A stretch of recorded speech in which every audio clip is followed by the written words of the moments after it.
नमस्ते मित्रों, श्री सत्यसाई लक्ष्मी मोहन विद्यालय से गामित प्रज्ञा एस आप सबका हार्दिक स्वागत करती हूँ। कक्षा 8 विषय हिंदी, इकाई 1 पत्र एवं डायरी। बच्चों, आज हम पत्र एवं डायरी के बारे में समझेंगे। बच्चों, इकाई 1 है पत्र एवं डायरी। बच्चों, प्रथम वीडियो में हमने पत्र लेखन के बारे में 4 पत्र समझ लिया था। एक है निमंत्रण पत्र, दूसरा था बधाई पत्र, तीसरा था आश्वासन पत्र और चौथा था अनुमति पत्र। तो आज हम जो 5वां पत्र है प्रार्थना पत्र, और उनके बाद 6ठा पत्र है कार्यालयी पत्र और 7वां पत्र है व्यावसायिक पत्र, उनके बारे में आज हम समझेंगे। और साथ साथ डायरी लेखन के बारे में भी आज हम समझेंगे। बच्चों, 5वां पत्र है प्रार्थना पत्र। प्रार्थना पत्र यानी कि विनंती पत्र। तो यहाँ पर है छुट्टी के लिए प्रधान अध्यापक को पत्र। तो एक बालक, मनोज नाम का एक बालक है, वो छुट्टी के लिए अपने अध्यापक को प्रार्थना पत्र लिख रहा है। देसाई फलिया, भावनगर, 23 फरवरी 2011। सेवा में श्री आचार्य महोदय, डीए सार्वजनिक विद्यालय भावनगर।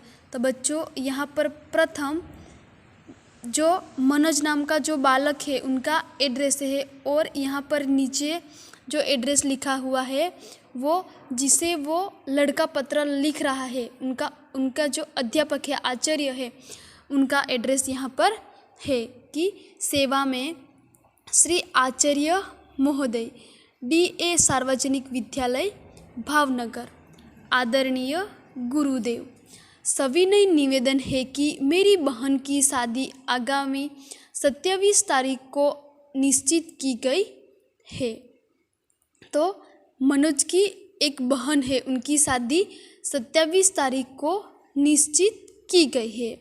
मैं उसका एकलौता भाई हूँ और मनोज उनकी बहन का अकेला एकलौता यानी कि अकेला ही भाई है। हम लोगों के यहाँ शादी की कितनी धूम रहती है, इससे तो आप अनजान नहीं है।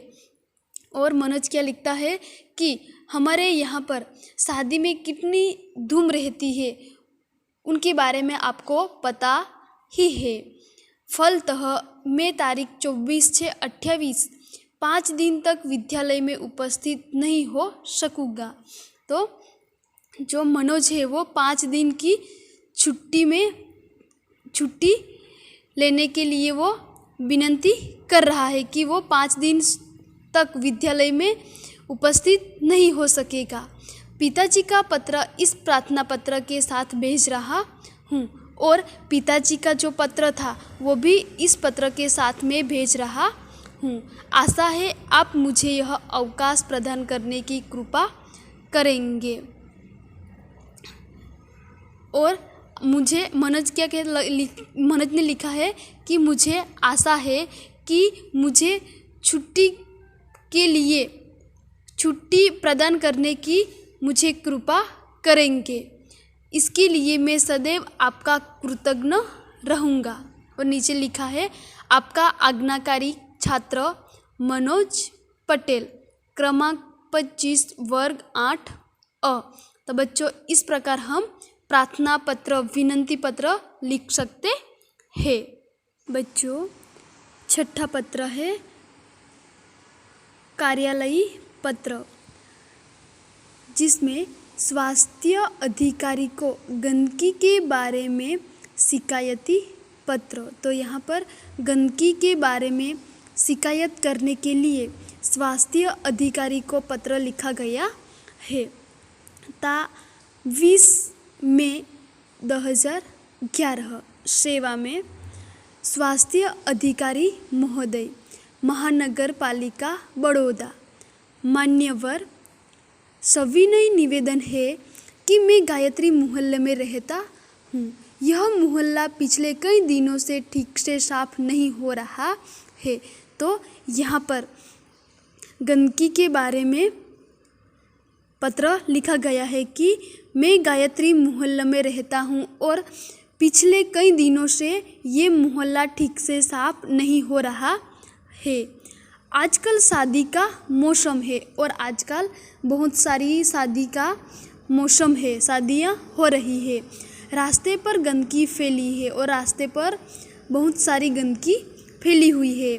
पास के कूड़ेदान यानी कि डस्टबिन में सब जूठन डाल जाते हैं और पास के डस्टबिन में सब लोग जूठन डाल जाते हैं। बदबू के कारण पिछले 2 दिन से तो यह हाल हो गया है कि वहाँ से आना जाना भी मुश्किल हो गया है और वहाँ पर गंदगी के कारण इतनी ऐसी बदबू आ रही थी कि वहाँ से 2 दिन से तो वहाँ से आना जाना भी मुश्किल हो गया है।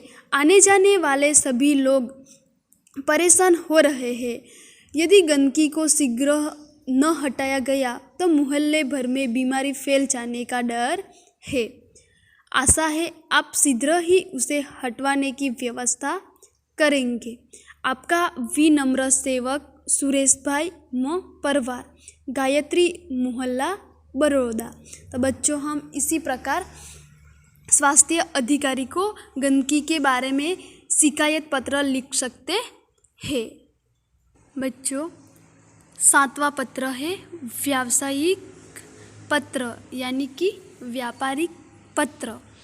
तो पुस्तकें भेजने के लिए पुस्तक विक्रेता को यहाँ पर पत्र लिखा गया है। तारीख है 10 जुलाई 2011।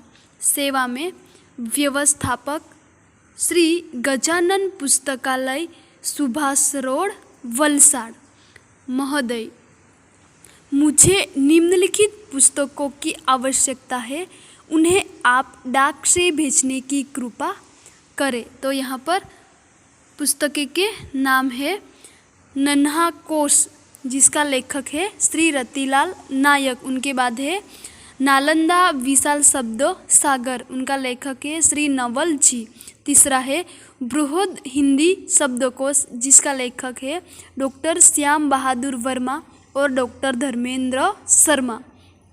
चौथा है साहित्यिक मुहावरा और लोकोक्ति कोश, जिसका लेखक है हरिवंश राय शर्मा। कृपया उपयुक्त पुस्तक के उचित कमीशन काटकर शीघ्र ही वीपीपी से भेजें।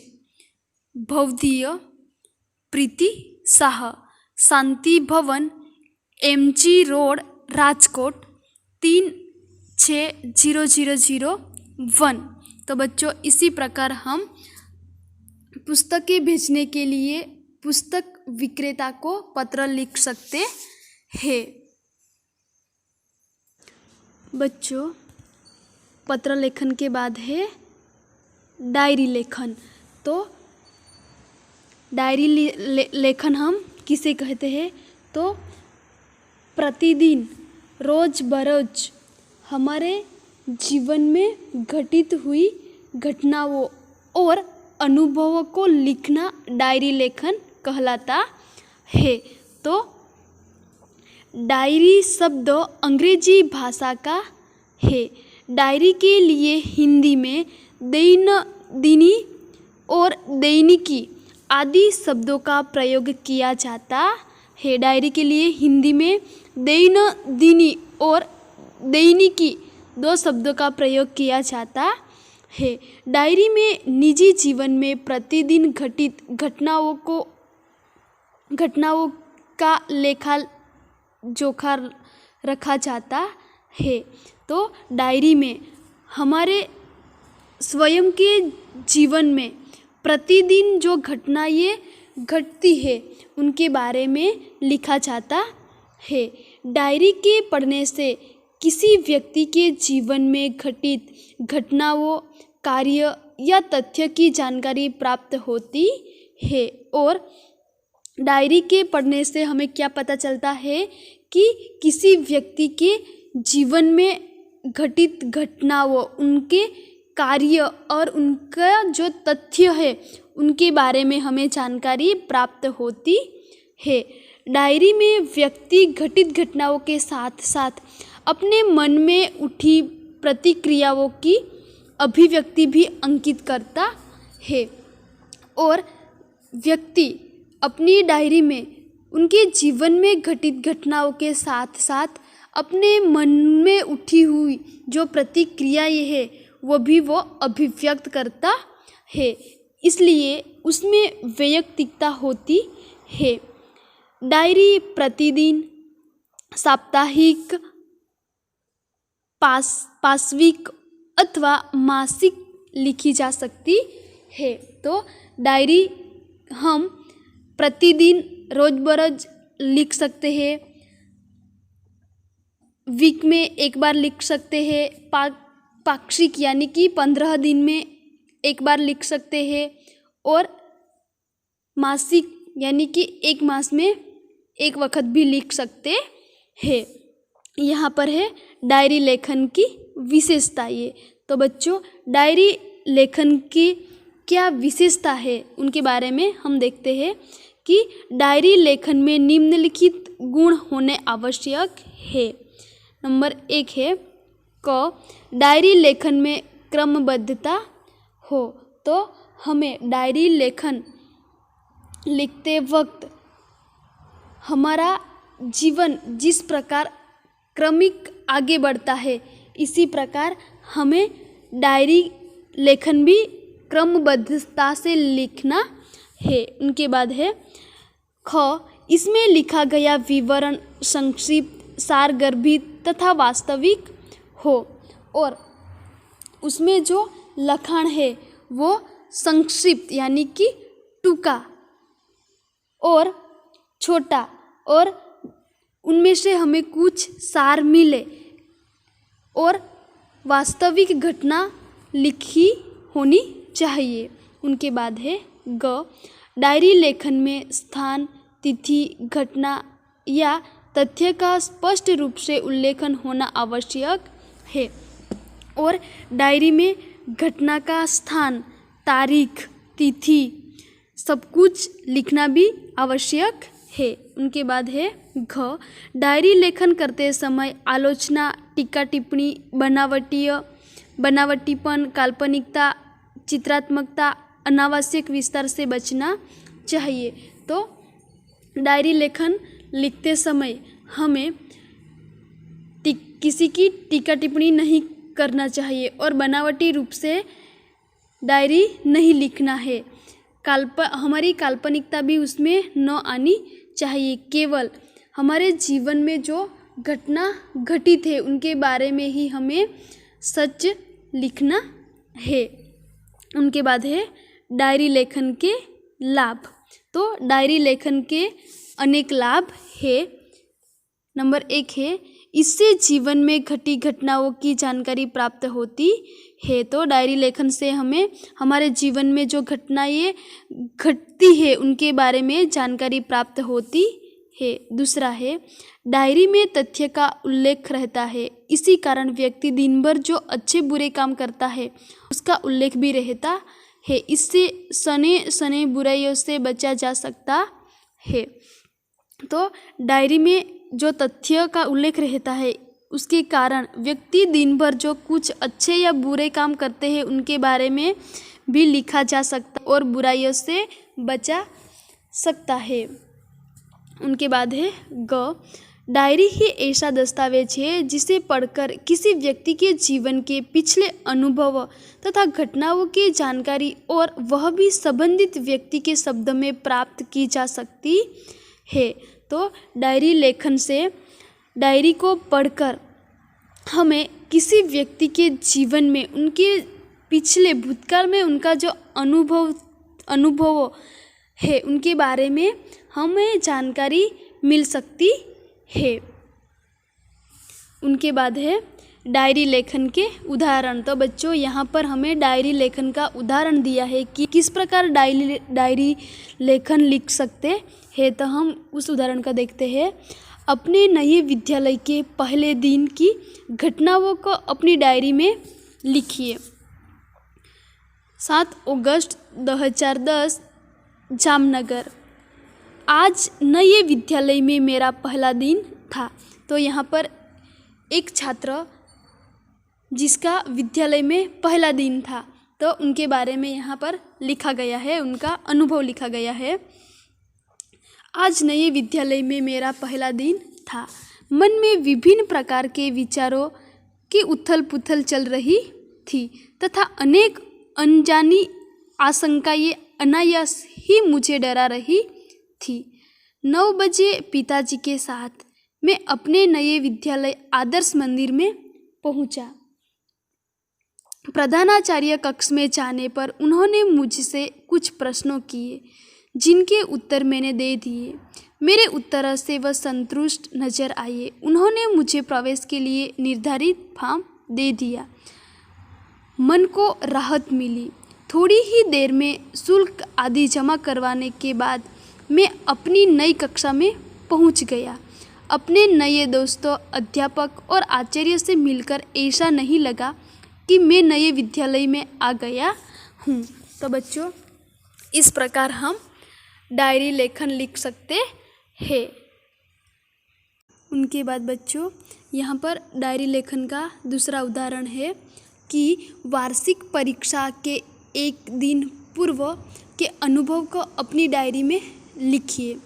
5 अप्रैल 2012 राजकोट। कल वार्षिक परीक्षा का पहला दिन है। रात्रि के 1 बज गए हैं, परंतु नींद नहीं आ रही। कल विज्ञान और टेक्नोलॉजी विषय की परीक्षा है। यद्यपि सब कुछ दोहरा लिया है, तथापि मन में अजीब सा भय है। अचानक पिताजी मेरे कमरे में आए। मुझे जगा हुआ देखकर ढाढ़स बंधाया और बिस्तर पर लेटने को कहा। बत्ती बंद कर दी। बिस्तर पर पड़े पड़े भी नींद नहीं आ रही। पिताजी के चले जाने पर टेबल लैंप जलाया और पुस्तक के पन्ने पुनः पलटने लगा।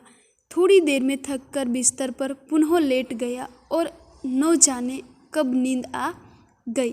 तो बच्चों, इसी प्रकार हम हमारे जीवन में जो प्रतिदिन या साप्ताहिक या मासिक जो भी हमारे जीवन में अनुभव होता है, उन अनुभव को हम इस प्रकार डायरी के रूप में लिख सकते हैं। बच्चों, होमवर्क में है अभ्यास, जिसका प्रथम प्रश्न है निर्देशित विषय के बारे में पत्र लिखिए। पहला पत्र है, आपने की हुई अपनी यात्रा या प्रवास का वर्णन करते हुए अपने मित्र को पत्र लिखिए। तो बच्चों, यहाँ पर आपने प्रवास किया ही होगा, तो उनके बारे में आपका मित्रों को आपको पत्र लिखना है। दूसरा है, बीमारी के अवकाश के लिए कक्षा शिक्षक को पत्र लिखिए और बीमारी के अवकाश में अपने शिक्षक को पत्र लिखना है। अवकाश यानी कि छुट्टी के लिए, तो बीमारी की छुट्टी के लिए आपको आपका वर्ग शिक्षक को पत्र लिखना है। तीसरा है, अपने स्कूल की किसी समस्या के बारे में प्रधानाचार्य को पत्र लिखिए और अपनी स्कूल की समस्या के बारे में प्रधानाचार्य आचार्य को पत्र लिखना है। प्रश्न 2 है, सोचिए और लिखिए। पहला है, अगर तुम्हें मोबाइल फ़ोन पर अपने मित्र को SMS द्वारा बधाई संदेश भेजना है तो क्या लिखोगे? दूसरा है, तुमने इस बार छुट्टियों में क्या क्या किया? यह अपने मित्र को कंप्यूटर पर ईमेल द्वारा बताना हो तो क्या लिखोगे? प्रश्न 3 है, दिए गए प्रशासकीय शब्दों के आधार पर वाक्य बनाइए। तो यहाँ पर बच्चों शब्दों दिए हुए हैं, इन शब्दों के आधार पर आपको वाक्य बनाना है। जिस प्रकार प्रथम शब्द है अधीक्षक, तो उनका वाक्य हम बनाएंगे कि शर्मा जी कई वर्षों तक रेडियो के समाचार विभाग के अधीक्षक रहे। तो इसी प्रकार बच्चों आपको वाक्य बनाना है। प्रश्नों 4 है, डायरी के रूप में लिखिए। प्रथम है, किसी एक पूरे दिन के अपने अनुभव का विवरण। दूसरा है, वार्षिकोत्सव में सर्वश्रेष्ठ वक्ता का पुरस्कार मिलने का आपका अनुभव। और तीसरा है, अपने जीवन का कोई सुखद अनुभव। तो बच्चों आपको अभ्यास का प्रश्न 1, 2, 3 और 4 नोटबुक के अंदर लिखना है। और 7 स्वाध्याय का प्रश्न 1 है, नीचे दिए गए डायरी के अंश का अपनी मातृभाषा में अनुवाद कीजिए। तो यहाँ पर बच्चों एक परिच्छेद दिया हुआ है जो डायरी के रूप में है। उन परिच्छेद को आपको अपनी मातृभाषा में अनुवाद करके लिखना है। धन्यवाद।